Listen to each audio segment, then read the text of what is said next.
Gary Parrish. Welcome back to CBS Sports Eye on College Basketball Podcast, where we sometimes discuss camel fighting, dodo, birds, and leaky black. Matt Norlander is here with me. If you're watching on YouTube, please smash the like button like you're Brandon Davies. You have consent. And in previous years, leading into the NBA draft, we have dedicated short episodes of the Eye on College Basketball Podcast to some of the top-tier prospects available. Lots of times, guys that Norlander and I have been watching, writing about, talking about for years since they were in high school. This year, we are doing the same leading up to the 2022 NBA draft, which is scheduled, put it on your calendars, June 23rd. In the previous episode, we profiled Gonzaga's Chet Holmgren, so if you missed that, go back and get it. Today, we turn our attention to Jabari Smith. Like Chet Holmgren, Jabari Smith, he's a one-and-done prospect, played at Auburn, helped the Tigers achieve a #1 ranking in the AP poll for the first time in school history. Deadleg, are you a believer in the idea of Jabari Smith becoming an NBA star? It's hard not to be a believer in this idea, but you know what? It's May of 2022. We're a month out from the draft, and gosh, optimism reigns supreme. Go back and look at almost any draft ever, and you look at the top 10, top 15 picks in a given year, and if you're lucky, 3 or 4 of them like really hit. So it seems like Jabari Smith is going to be much more likely to be one of the guys, those 3 or 4 that really hit than not, but anything is possible. Man, this guy is 6'10", skills galore, lean but strong, big-time shooter. Might need a little more alpha in him. That might be the if we're gonna ding him for anything, he doesn't seem to have really that, that complete, I want to take over a game mentality the way that I think Chet Holmgren has to a certain extent. Paolo Banchero, Jaden Ivey have. Maybe Jabari's missing a little bit of that. Weirdly, there were times when Auburn last season just straight up refused to find Jabari Smith at the end of games, and maybe some of that's on Jabari as well for not commanding the ball. But man, oh man, he's got a wonderful reputation for being, frankly, a humble teammate with all-star, NBA all-star DNA kind of stuff. Smooth stroke, effortless jump shot, GP. Can create off the dribble, is a droid at picking up and learning defensive schemes. High-end defensive potential there. One scout I spoke with in, I want to say April, he sees them as safe. We're trying to give you a little bit of objective analysis here, both from our own views and what we're hearing from people. So one scout on a team that's not in the lottery told me Jabari Smith to me screams 17-10, doesn't have a ceiling of a superstar as high as Banchero, Ivy, or Chet, but he ain't dropping below 3, probably won't drop below 2. And he's considered the most likely #1 pick at this point, edging out Chet, I think. But man, another guy told me, listen, his shot is just too good. Like, he looks the part in games. He looks the part in workouts. Reviews are consistently great. It's not a 1-to-1 correlation with his game as, say, Evan Mobley's, but Mobley hit in year 1, GP. And I think that Smith could have similar impact right away. He's just hard to pass on because with every week, like with Banchero and Chet, there was definitely some big time games, but there was a little bit of ups and downs. With Jabari, for the most part, man, it was an escalator, Parrish, like continue. And he was not a guy. The thing that's intriguing to me about Jabari Smith is when we got into the season, yes, he was evaluated as a one-and-done talent, could be really good, but he was not anywhere close to the top 5 or 10 conversation for the NBA draft. And then by mid-December, he was clearly there, and then it continued to rise and rise and rise and rise. And now he's gotten to the point where he is the betting favorite to go #1 to Orlando. We'll see if that winds up happening, but there's so much there. What you mentioned on the Chat episode, it's hard to see someone of his size, his skill, frankly, his silkiness. Dude's silky as hell, and GP. Like, it's hard for me to envision looking 6 years down the road and being like, yeah, Jabari Smith, he's coming off the bench and averaging 9 and 5. It's hard for me to see that being the case. I think he's going to be a long-term starter in the NBA and will have potentially 7, 8, 9 all-star game potential. To your initial point, I'm reminded of this every year with the draft. Like, we spend so much time talking about these guys, and then I never think about them again. Like there's only so many guys that can be really reproductive. So inevitably, some of the guys are just not going to hit. Just now, like to be clear, neither of us think Jabari Smith's one of those guys. We'll be talking about him for years to come. Yep. Right, but like, and last year's draft was good. I mean, Cade Cunningham was really good. Evan Mobley really good. Scotty Barnes, obviously terrific. I mean, last year's draft was pretty good, but like, I'm just pulling through it right now. It's like Josh Primo. Do you have any idea what kind of year? No, but huge seller. Now, again, let's also be fair. It's just been 1 year. I know, but like, going into last year's draft, it's like, he was the guy though that like suddenly out of nowhere, I was like, yeah, but it was like, so when the Grizzlies were playing the Warriors in the Western Conference semifinals, Eric Musselman was at FedEx Forum. Like one of my buddies texted me like an hour before the game started. He was like, "Hey, Muss is here," and my thought was, why is Muss there?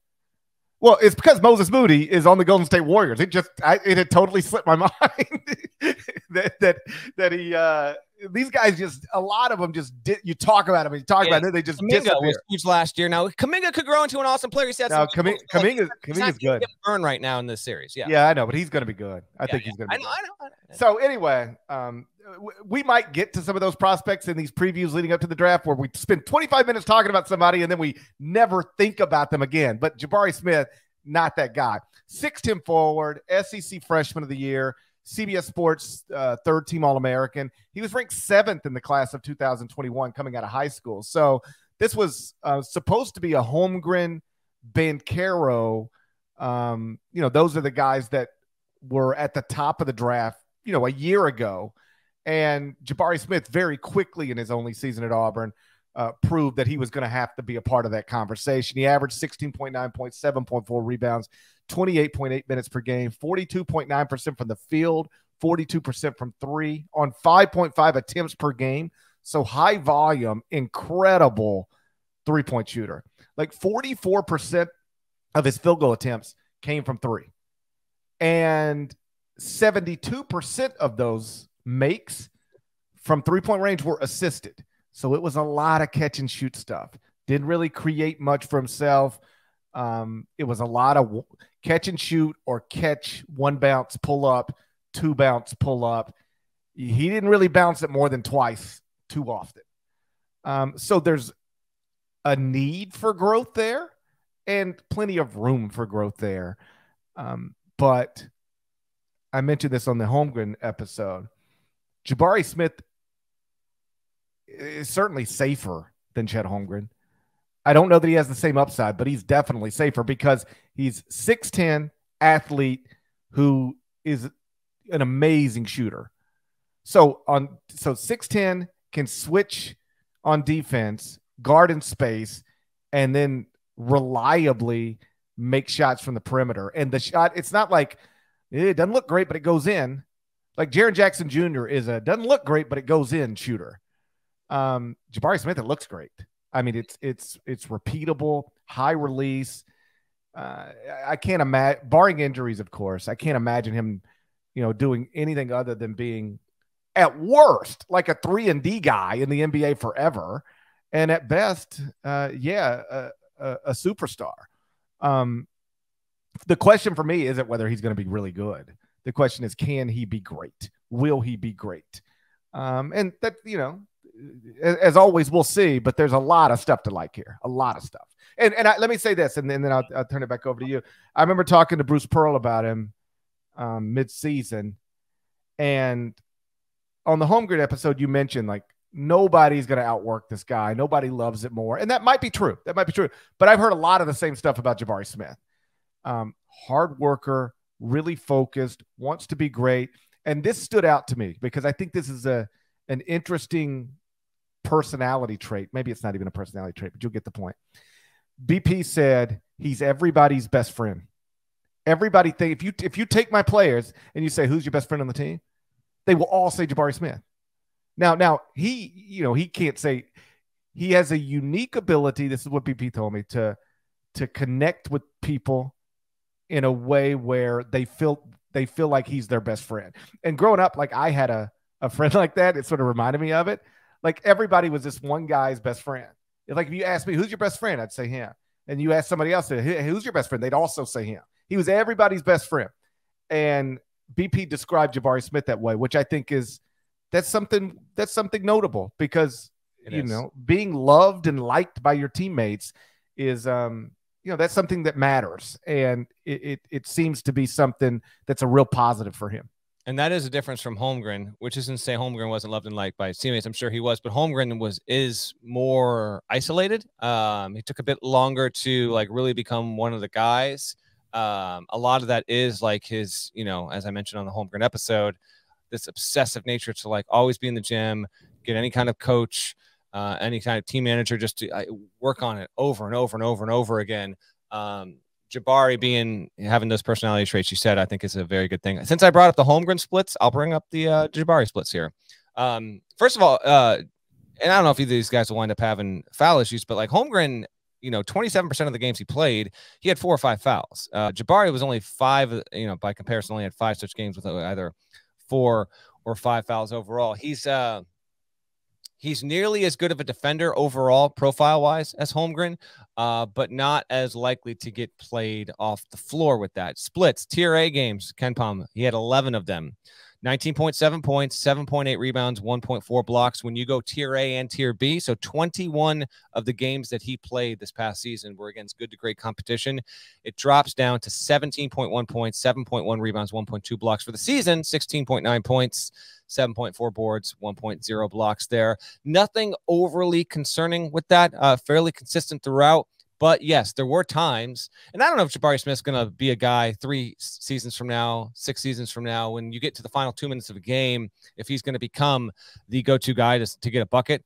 I'm not sure if that's going to be the case or not. He actually could wind up being, why I like Smith so much actually is I can see him being this really, really, really good player who can serve so many different purposes and so many different roles on a team. So he might play on a team, let's say he goes to Orlando, and be it, Cole Anthony growing into a big time scorer, Jalen Suggs. So I don't think it's going to be a huge factor, but Suggs playing for Orlando, that was Holmgren's teammate, certainly will be something, I guess. But maybe Suggs grows into this kind of guy. I can see Jabari Smith being the kind of guy where sometimes you want the ball in his hands in the final minute. Sometimes he might be the guy who you can use as a decoy in that kind of situation there.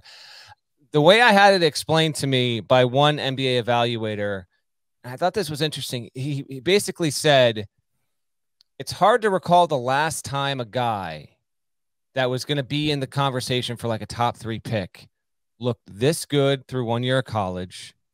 And yet, like, he had so much about him that was refined. Like the little things that often need tweaking with defensive habits, shooting form. Like Jabari Smith doesn't need a lot of that yet at the same time. So a lot of it's like there, you see it, right?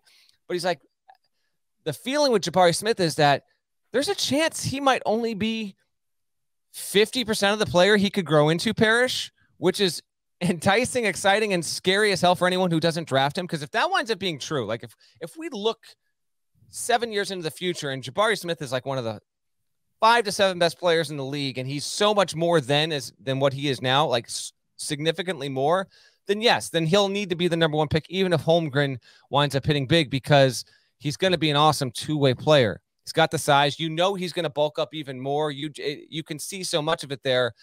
But it was kind of eye-opening to hear this one NBA evaluator say, there's so much to love here, so much that's established, but has he even emerged from the cocoon yet, so to speak? And if Orlando believes that, then they will take him number 1. If Orlando thinks right now we are getting, in drafting Jabari Smith, we are getting phase 2 of a guy that we think has 6 phases, so to speak, then he'll go number 1. Because if they think that's what's going to happen, he grows into that. I don't think the debate is really all that there because of what he can do. He's just so well-rounded. He's so reliable. And I think you could say, although I'll make this case in the Paolo episode, you could make the case if you want that his floor, Jabari, is higher than anyone in the draft. Oh, for sure. I mean, because again, 6'10" athlete who can switch on defense and make shots. Like those guys are super valuable in the NBA. They're not always stars, but those guys, like his baseline, I think his worst case scenario is really, really good, based on all the things we've already said. And then, now then the question becomes, okay, but can he be great? And that means developing into more of an isolation player, into more of a get your own shot guy, because, people see, projected, top 5 pick, perimeter oriented guy, super long. And they start thinking Kevin Durant. Kevin, even at Texas, was already, creating for himself. And, you could just clear the floor for Kevin Durant and he'd go get a bucket. And the truth is that at Auburn, Jabari didn't really do that too often. I know Auburn fans, every time you'd watch a game and they would be in late game situations and it'd be like Wendell Green or KD Johnson, like taking over the games. And like Jabari might make shots, but that's really all he would do is make shots. When you needed to, hey, I need somebody to go make a play, it usually had to be somebody else. And Auburn fans would like be going crazy on Twitter. Why did we not get the ball to Jabari Smith? Because it's hard for somebody for some people to. Junior was not passing. I think that's why. Well, that's part of it. But even then, they on that play you're talking about, was that the one that ended the season? I feel like they were trying to run Jabari off of a screen and they couldn't get him loose. We talked about this on the pod. Yeah, right. They couldn't. It started too late, or they couldn't get him loose or something. But it's hard sometimes for people to wrap their mind around. We've got the number 1 pick in the draft. Why is he not taking these shots? And the answer to that question is, as it pertains to Jabari, was because you can't just throw him the ball and say, go get yours. Like, that's not really what he was equipped to do, as talented he is. So that to me is, you tell me if he's ever going to be somebody you can throw the ball to and he can go create a scoring opportunity for himself the way some of the greats do, then that's, you know what? I'm sold. Let's make him the number 1 pick in the draft. I'm not concerned. I don't mean to put it that way, but the fact that he still needs to develop that is worth noting, because he's not coming into the NBA as a shot creator. He's coming into the NBA as a shot maker. You get him a corner 3, he'll knock that down. You let him, jab step pull up, 1 bounce pull up, 2 bounce pull up. He can do all those things, but he doesn't really do a lot more than that right now, which is, he's an unfinished product. He's a teenager. But like, if he can ever get that stuff into his repertoire, so to speak, that now you got something really, really special. I saw Jabari Smith's last college game in person. I'm often fascinated by the way sometimes how like projected lottery picks, how their careers end in college when they end in a way that isn't expected. And 2-seed Auburn getting knocked out by Miami definitively 79-61 at the Bon Secours Wellness Arena down there in Greenville, South Carolina. Jabari Smith had one of his worst games of the season from an offensive standpoint. Basically 0.70 points per shot, points per possession for him. 10 points, 2 of 8 from 2, 1 of 8 from 3. Had 15 rebounds. Some of that was out of necessity, but 4 fouls, a couple of turnovers in 35 minutes there. It was a mess.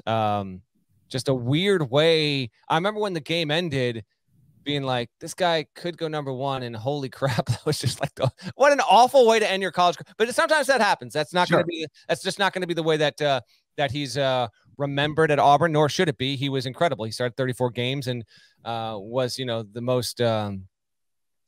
the most interesting player in the SEC. He wasn't the SEC player of the year because he happened to play in the same conference as Oscar Tshiebwe as Kentucky, but certainly fascinating all the same. We don't go crazy on player comps here because they can sometimes be fraught, but I will tell you, it's hard for me to kind of shake one particular player comp of another guy that went top 2 in a draft. 2005, this player did not start a single game in his career. Marvin Williams out of Carolina. Now, Marvin Williams, I got his final stats here, all right? First of all, his best season from the field was his 3rd season when he averaged 14.8 points. He finished for his career. He played up until 2020. Like, good career, but this is another example of like, you get taken 2nd overall. Sometimes you're a jag, right? You're just a guy. Marvin Williams, 10.2 points, 5.2 rebounds. Man, he was 6'9", similar type of frame, 1.3 assists, half a block a game, 0.8 steals a game, finished playing 1,072 games for his career, but, made some playoff appearances with the Hawks, 2016 with Charlotte, 5.1 points a game in the playoffs there. I think Jabari Smith will be better than this. But again, let this serve as a reminder. Maybe Marvin Williams isn't a great one-to-one in that, again, he was on a championship-winning Carolina team, came off the bench on a stacked 05 Heels team. But I remember the big thing that season with him going and being projected at the time, it's like a dude that came off the bench is going to be the number 2 pick in the NBA draft. It turned out, well, maybe that shouldn't have been, the best decision. Real quick, reset on that 05 draft. Here it is.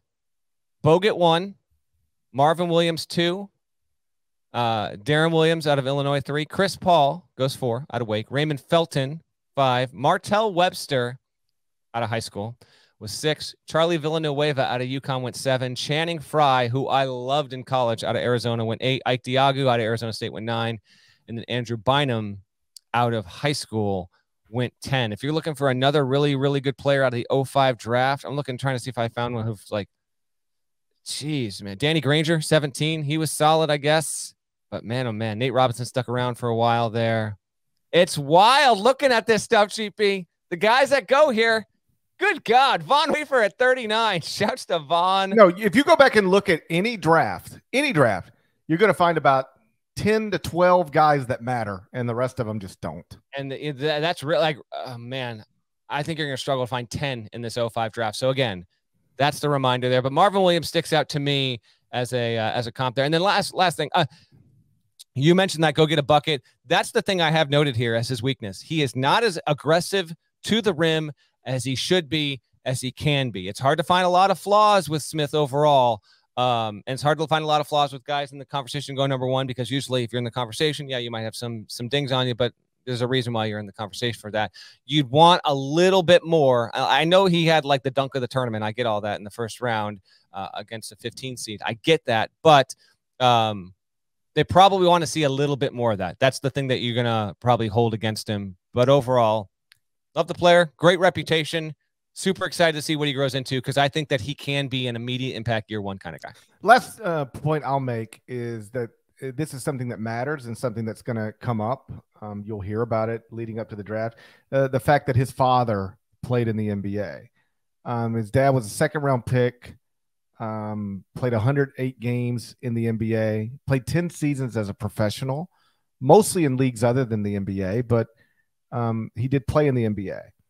And I can't tell you how important that is as a part of the evaluation process for NBA front offices now. You look around the league and it's filled with guys who are the sons of professional athletes. Steph Curry, Jaren Jackson Jr. This is something that some evaluators, if not most evaluators, really, really value, because it suggests that they've grown up around it. They know what it looks like to put in the work, know what it takes to be special. And there's been a real move in that direction in recent years in the evaluation process. Is this person, used to hear about, what's his family situation? Does he come from a strong family? All those types of things. That's always been a part of the evaluation process.